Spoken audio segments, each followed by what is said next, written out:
If you're seeking refugee protection in Canada, one of the most critical moments in your journey is the refugee hearing.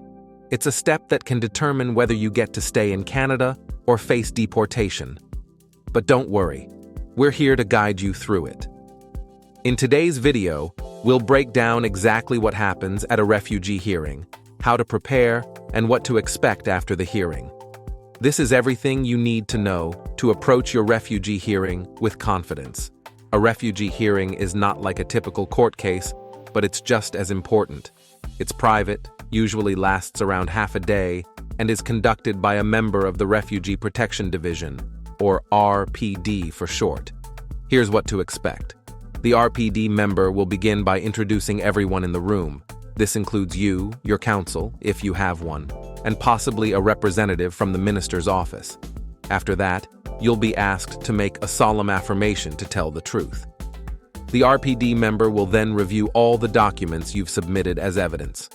This could be anything from your basis of claim form to supporting documents like medical records or affidavits. They'll assign exhibit numbers to each document, which helps keep things organized during the hearing. You might need to present original documents during the hearing, so make sure to bring them along if you can. Next, the real core of the hearing begins, your testimony. You'll be asked questions by the RPD member, and if you have legal counsel, they'll likely ask questions too. If you don't have counsel, the RPD member will ask additional questions to make sure all aspects of your case are understood. It's essential to answer these questions honestly and clearly. If the minister's counsel is present, they may ask questions as well. This can feel intimidating, but remember, the goal is to give the RPD member all the information they need to make a fair decision on your case. If you have witnesses, they'll testify after you. They'll stay outside the room until it's their turn, and then they'll come in one by one to answer questions. Once all the testimony is done, you, or your counsel, will have the opportunity to make final comments. This is your chance to sum up why your claim should be accepted. If the minister's counsel is present, they'll also have a chance to speak. After this, the RPD member may give their decision right away, or you might receive it later in the mail. Either way, you'll get a written notice of decision that outlines the outcome and the reasons behind it. Now, what happens after your refugee hearing depends entirely on the decision made by the Immigration and Refugee Board. If your claim is approved, congratulations. You'll receive protected person status, which allows you to stay in Canada and begin the process of applying for permanent residency. This is a huge step toward building your future in Canada. But if your claim is rejected, things get more complicated. You'll need to leave Canada, but don't panic just yet.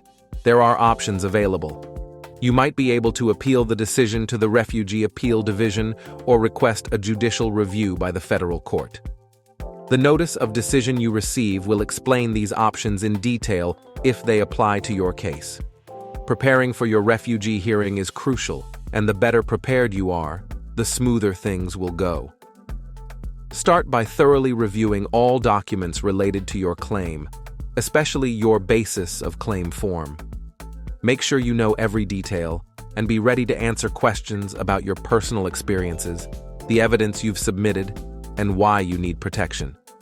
If you have a lawyer, work closely with them. They might even run a mock hearing with you, which can be a huge help in getting you familiar with the process. On the day of your hearing, if it's virtual, find a quiet, distraction-free space. Test your technology beforehand to avoid any last-minute issues.